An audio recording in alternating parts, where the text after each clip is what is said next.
Gracias por acompañarnos en esta presentación del libro El barrio universitario en el proceso de institucionalización de la Universidad Nacional Autónoma de México. Este es el tercer volumen de 3 que hemos publicado desde 2010 en que hablamos de los 100 años de la fundación de la Universidad Nacional. El segundo volumen lo dedicamos al tiempo que había transcurrido entre la fundación y la Revolución Mexicana, y el tercero lo dedicamos de la autonomía de la universidad hasta la mudanza del barrio universitario a la ciudad universitaria. Estos libros han sido coordinados por un servidor y Alicia Sicardi, y nos han acompañado varios investigadores, entre ellos la doctora Estela Morales y el doctor Guillermo Boyce, que esta tarde también nos acompañan. Eh, el, este libro ha sido también un libro además de muy pensado, muy investigado, también ha sido muy bien diseñado por David Maguad. Estos libros han tenido también la ventaja de que cada uno de ellos cuenta con un video que resume de manera muy puntual el contenido de libros muy extensos, pero además con imágenes que realmente vale la pena que ustedes conozcan. En este volumen tercero, que es el que estamos presentando ahora, en mi trabajo me dedico sobre todo a ver ese proceso de doble institucionalidad de lo que sucedía en el país y lo que sucedía en la Universidad Nacional. Tenemos, o yo he distinguido sobre todo,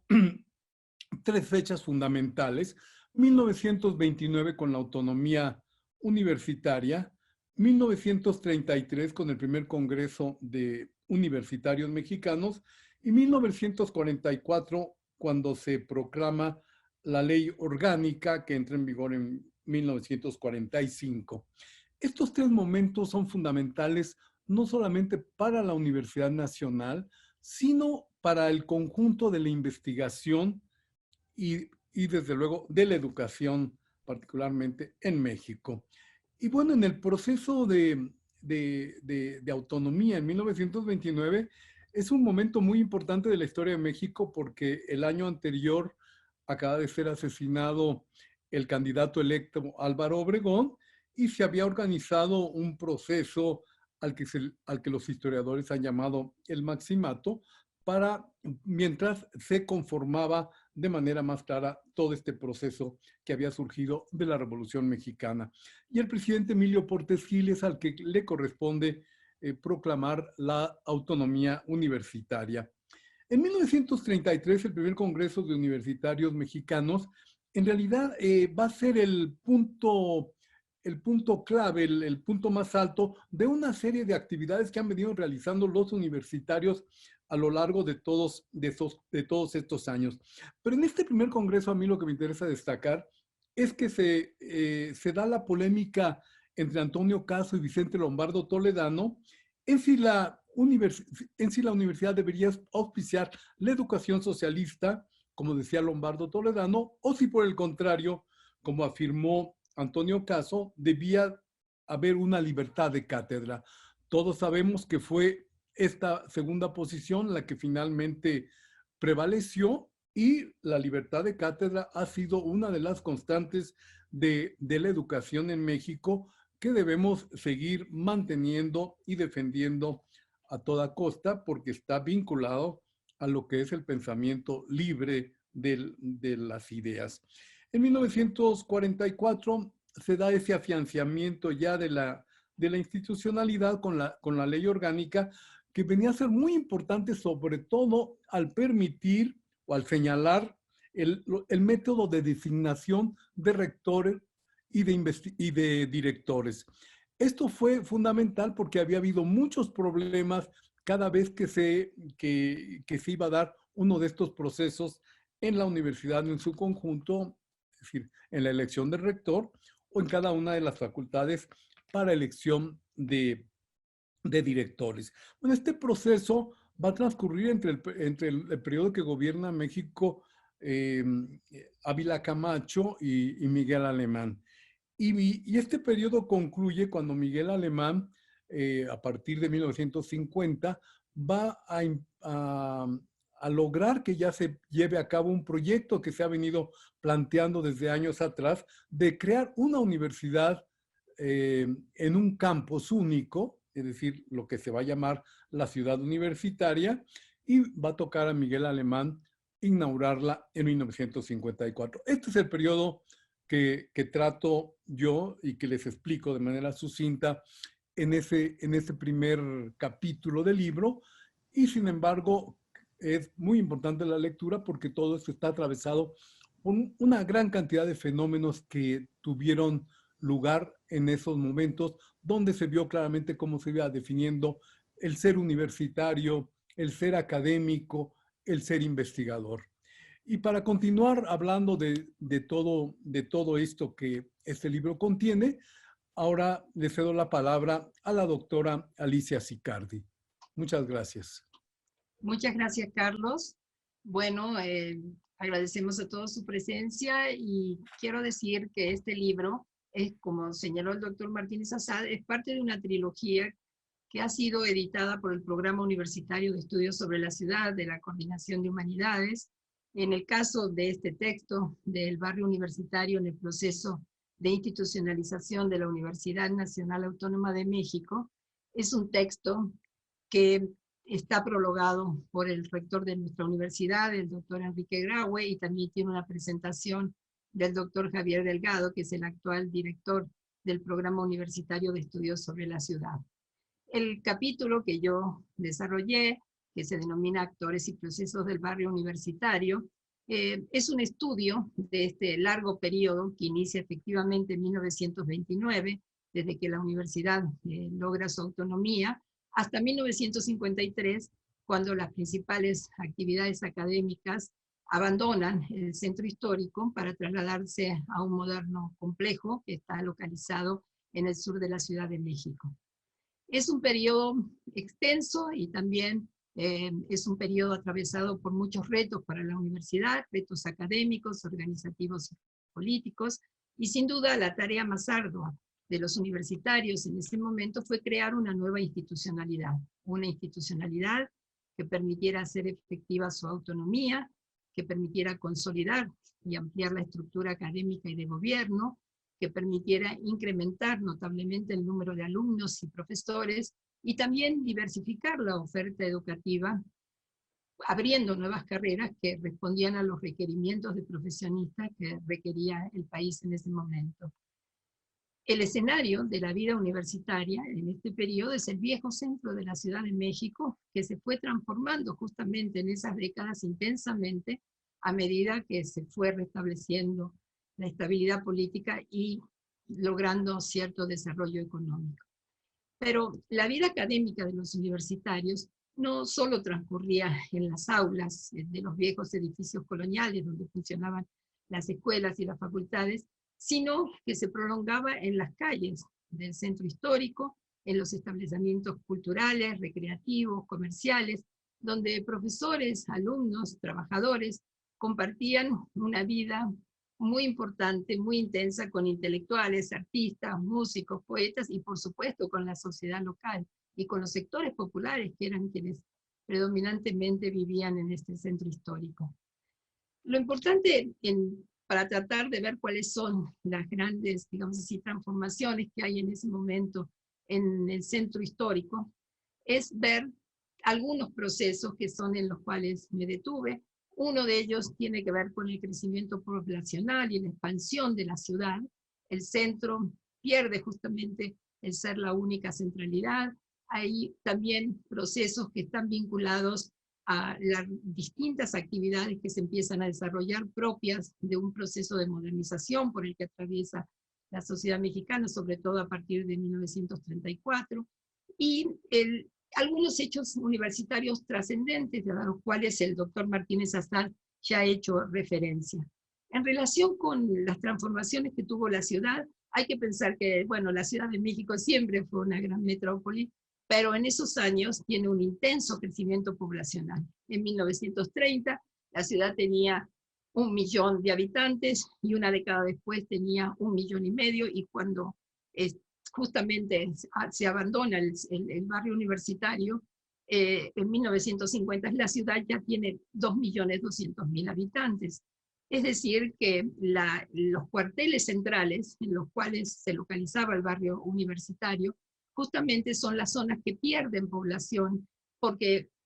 las personas que vivían en este espacio central se trasladan a otras nuevas colonias. Las clases altas a las colonias que se abrieron, como las Lomas de Chapultepec o la Colonia Juárez, los sectores populares en colonias populares, donde también siguieron viviendo de manera muy precaria, pero seguramente con algunas mejoras respecto a las viejas vecindades que habitaban. Y para las clases medias también comenzaron a construirse edificios importantes de departamentos. Todo esto es porque en la ciudad, en ese momento, hay también intenciones de planificación muy importantes. Hay ideas que surgen en Europa, en Estados Unidos, y que hacen que la Ciudad de México también sea un laboratorio de planificadores. Hay una intención de refuncionalizar todo el espacio central para los requerimientos que exige el desarrollo industrializador. El personaje de la época es el arquitecto Carlos Contreras, que es quien impulsa la ley de planificación, crea una comisión de planificación, la Asociación Nacional de Planificación, que tiene una mesa directiva en la cual participa el rector de nuestra universidad, o sea, es un espacio de vinculación entre los profesionales y quienes toman las decisiones de la ciudad. Y de alguna manera, lo que ocurre en esos momentos es que el centro histórico va perdiendo población, pero va ganando intensidad en términos de las actividades económicas. ¿Qué actividades realizaban los universitarios? Una, por supuesto, las que realizaban en las aulas, en las 21 escuelas y facultades, en los 12 institutos, en las bibliotecas, en los archivos, en todos los espacios que había. Había auditorios importantes como el de la Escuela Nacional Preparatoria y en la sala de discusiones libres, donde se hacían todo tipo de actividades culturales. Hay dos hechos que son muy importantes en los cuales los estudiantes se vinculan con la sociedad porque socializan los problemas de la universidad con el conjunto de la sociedad. Uno, Carlos ya hizo referencia, en 1933, cuando hay un debate nacional alrededor de la educación socialista y en un contexto en el cual se quería resolver los alcances de la autonomía universitaria y finalmente se aprueba una ley orgánica que efectivamente reconoce la autonomía, pero que hace que la universidad también enfrente muchas dificultades económicas en resguardo de esta economía. No tiene los recursos necesarios para poder realmente expandirse y desarrollar todas las tareas que tiene que asumir en esa época. Y otra vez el momento, digamos así, o el hecho más importante en que los estudiantes vuelven a movilizarse es 1944. Hay distintas acciones ahí que se desarrollan en el interior de la universidad, pero finalmente se aprueba la nueva ley orgánica de la universidad, que es una ley que garantiza justamente que la universidad logre su institucionalidad, cree una forma de gobierno propio y estructure, ¿no es cierto?, toda la vida universitaria, que ya para ese entonces está conformada por un número muy amplio de estudiantes, de profesores y de trabajadores. Le paso la palabra a mi compañero, el doctor Guillermo Boyce.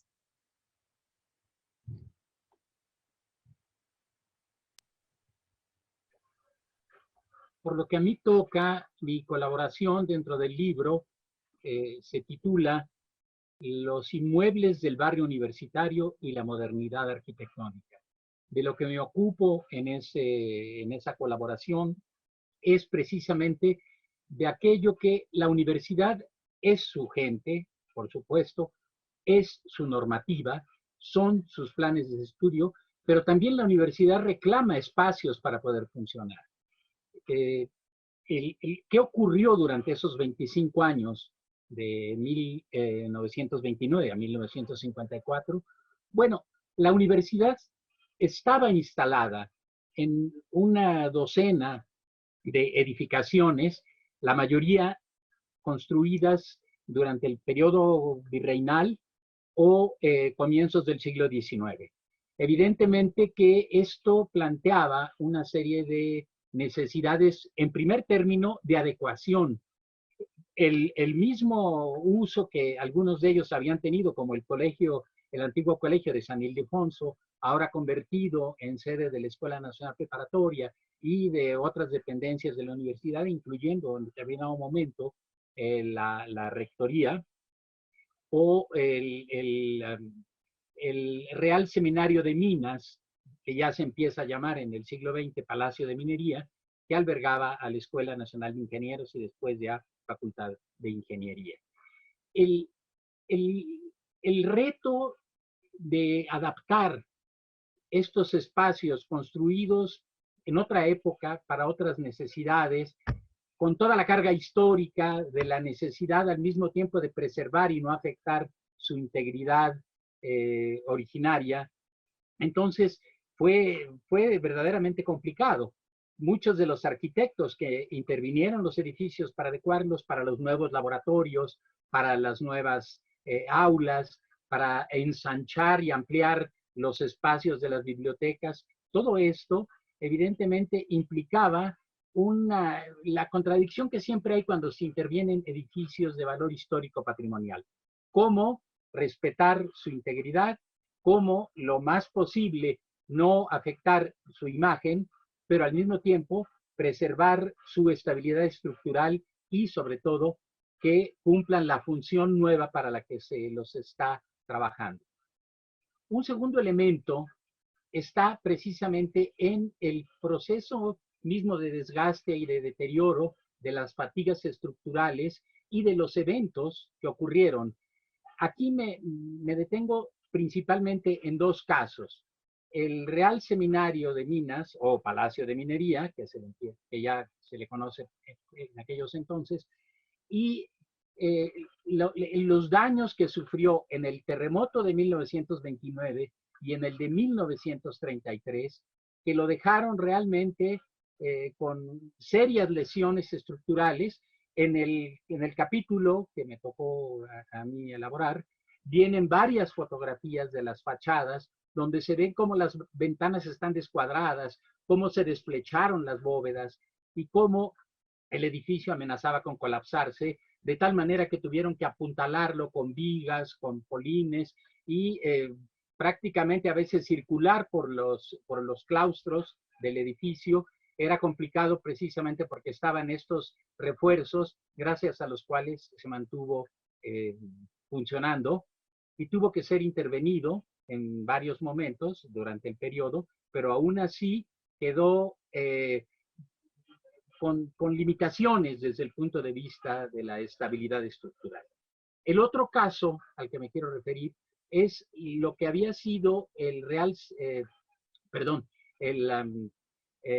Tribunal del Santo Oficio, el edificio de la Santa Inquisición, un edificio de comienzos del siglo XVIII, al que a fines del siglo XIX, en la segunda mitad del siglo XIX, se le había agregado un tercer nivel. Y eso había derivado en que hubiera resquebrajamientos, hubiera cuarteaduras, y el edificio también amenazó con venirse abajo y tuvo que ser apuntalado. Pero al mismo tiempo que se apuntaló, se le ampliaron las funciones, se amplió los espacios bibliotecarios, se tuvieron que adecuar para nuevos laboratorios.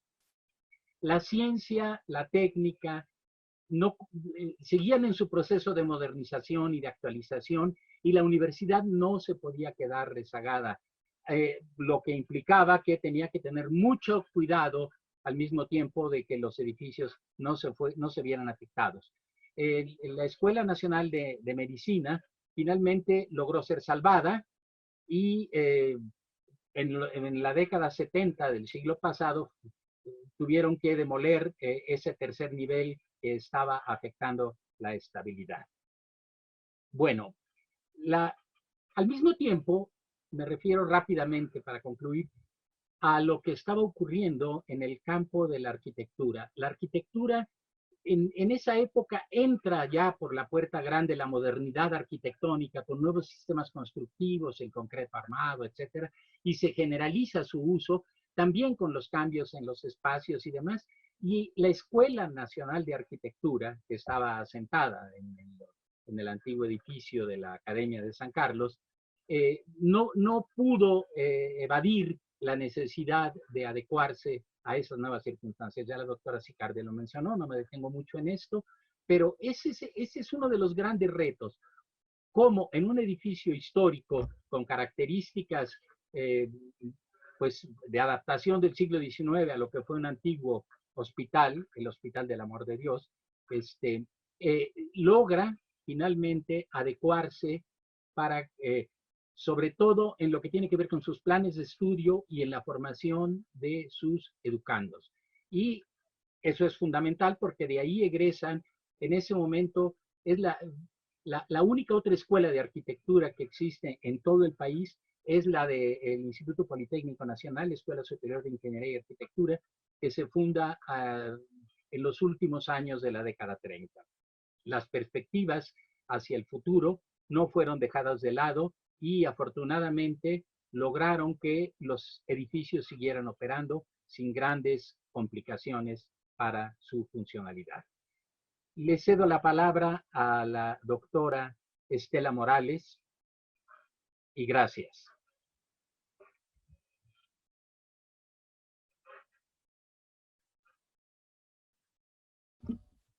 Muchas gracias. Es realmente un gusto poder reunirnos, parte de los autores, y presentar esta obra, que como ya se dijo, es un tercer volumen de una investigación pues que es de largo alcance porque nos llevó desde el 2010 hasta que se presentó este volumen.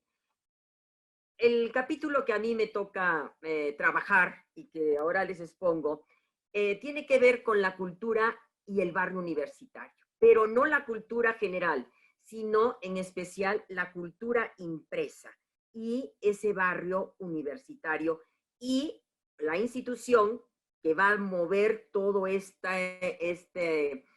aportes, que es la Universidad Nacional. Entonces, ese es el punto de partida y por supuesto que ahí vamos a hacer una relación de esta cultura impresa y tenemos que ver a las editoriales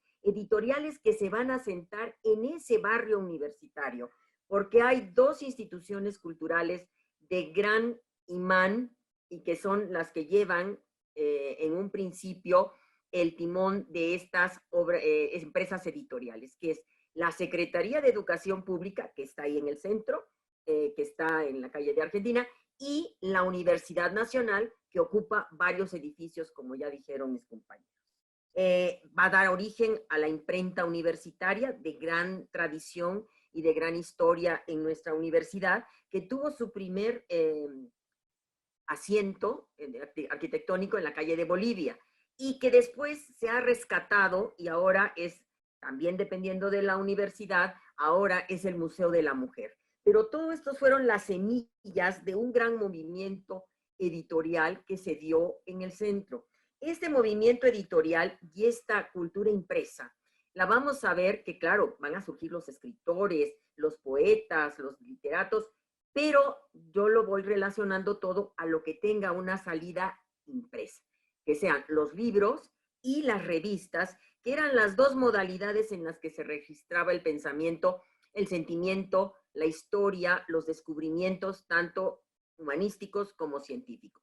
Hago esta precisión porque en la actualidad, que estamos presentando el libro, bueno, los registros de esta cultura ya no nada más van a ser impresos, sino va a venir toda la cultura digital que precisamente en el marco de esta pandemia que estamos viviendo, bueno, toma una relevancia muy, muy importante. Y ahí van a surgir las librerías, bueno,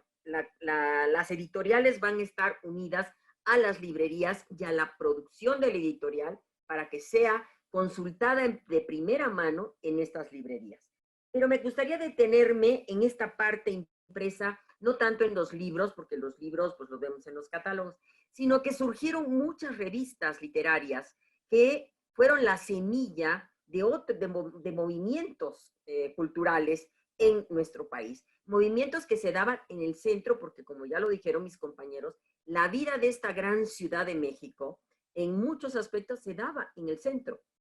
tanto la parte universitaria, que va a ser un polo de desarrollo muy importante, el barrio universitario, como en los alrededores que se fueron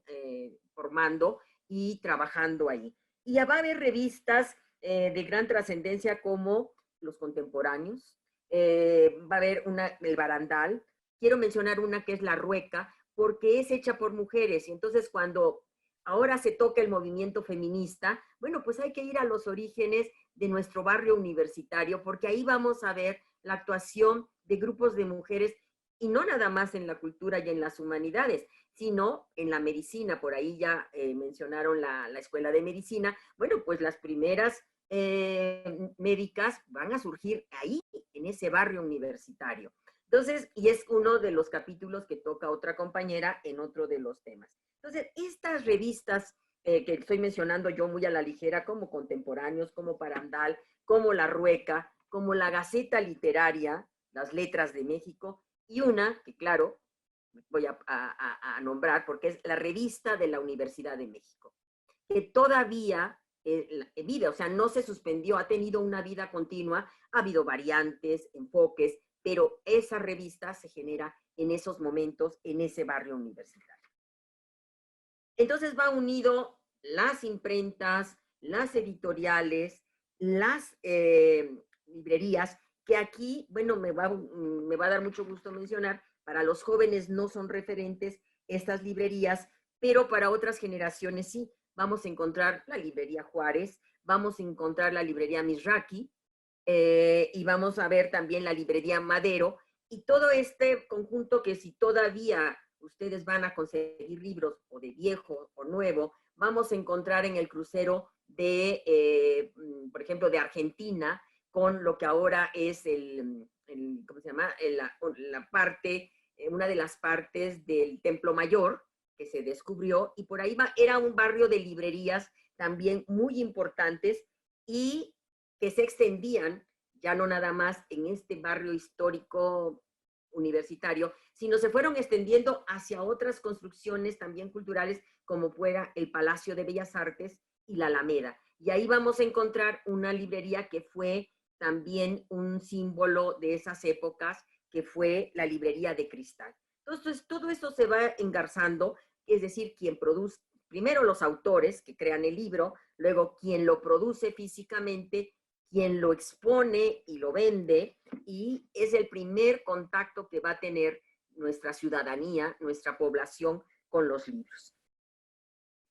Y este capítulo, después de que hace ese recorrido, se va a cerrar precisamente cuando este barrio universitario, esta cultura que se cocinaba, que nacía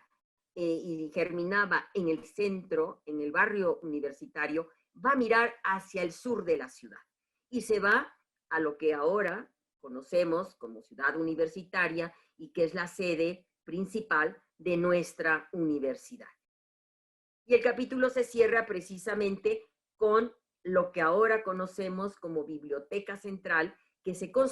empieza a construir precisamente en el 53-54, y que ustedes ahora lo tienen que conocer porque es una imagen que es referente de la ciudad universitaria. Junto a la torre de rectoría aparece lo que ahora es la Biblioteca Central, un edificio precioso diseñado por O'Gorman, con murales los 4 costados. Y yo ahí cerraría la exposición.